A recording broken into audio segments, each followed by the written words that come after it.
Now let's talk about exercises at the back of the machine on light springs.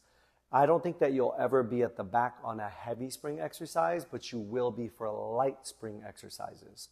So I currently have one white spring attached, which is 4 pounds. That means if I stand inside of the well to perform a well lunge and attach my knee to the carriage, every time I lunge down and up, the carriage is really being pulled to the front by the 4 pounds.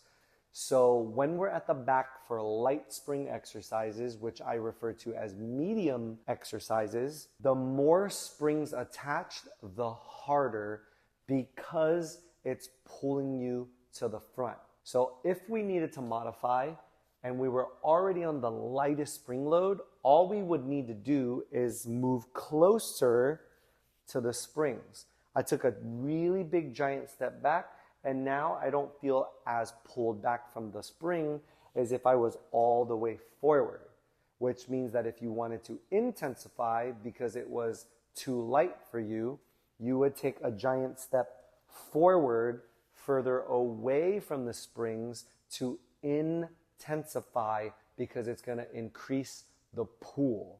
So that means if you teach it on a gray, which is 8 pounds, now the carriage is being pulled back with 8 pounds.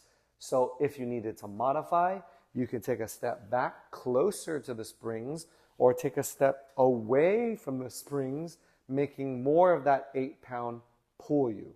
So it's really important to know how to modify and intensify because you need it to make it an all levels class, and because of medium exercises being at the back, away from the springs, we don't want people to go to the front, change the springs, get back to the back, and redo the exercise.